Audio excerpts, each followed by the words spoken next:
latest movie and updates, watch my channel. Please subscribe and comment. Let's move into the video. ఇక తమ నిరీక్షణకు తెరపడే సమయం దగ్గరకు వచ్చిందని సంబరపడిపోయారు Pawan fans. ఏది ఏమైనా జూన్ 12న హరిహర వీరమల్లు రిలీజ్ అవుతుందని అనుకున్నారు. కానీ మరోసారి ఈ సినిమా వాయిదా లాంఛనమే అని తెలుస్తుంది.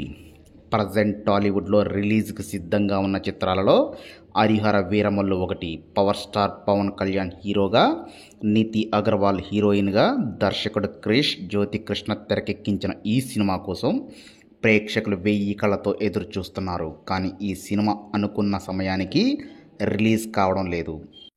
తీరా రిలీజ్ సమయం వచ్చేసరికి వాయిదా పడుతుంది. ఈసారి ఎట్టి పరిస్థితుల్లోనూ జూన్ 12న హరిహర వీరమల్లు రిలీజ్ చేసి తీరుతామని చెప్పారు మేకర్స్.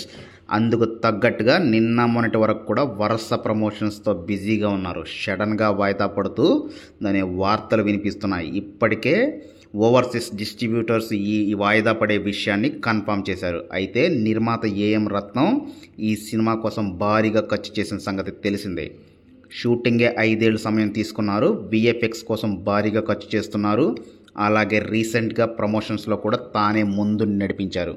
కానీ ఈ సినిమా పలుమార్లు వాయిదా పడుతూ వస్తుండటంతో ఆయన ఆర్థిక ఇబ్బందులలో ఉన్నారనే వార్తలు వినిపిస్తున్నాయి. ఈ నేపథ్యంలో పవర్ స్టార్ కీలక నిర్ణయం తీసుకున్నట్లుగా తెలుస్తుంది. నిర్మాతను గట్టెక్కించేందుకు పవన్ తాను తీసుకున్న రెమ్యునరేషన్ అడ్వాన్స్ 11 కోట్ల రూపాయలను కూడా తిరిగి వెనక్కి ఇచ్చి ఆర్థిక ఇబ్బందుల నుండి తప్పుకోవడానికి తోడ్పడతాయని చెప్పి ఎలాంటి ప్రెజరు లేకుండా సినిమాని రిలీజ్ చేయవలసిందిగా కోరారు. అయితే సినీ వర్గాల్లో మాత్రం పవన్ చూపించిన మంచితనానికి హ్యాట్స్ ఆఫ్ అంటున్నారు. పవన్ ఫ్యాన్స్ మాత్రం దట్ ఈస్ పవర్ స్టార్ అని పొగుడుకుంటున్నారు. మరి చూడాలి పవన్ గట్టెక్కించిన సినిమా గట్టెక్కిస్తుందో లేదో. Thank you.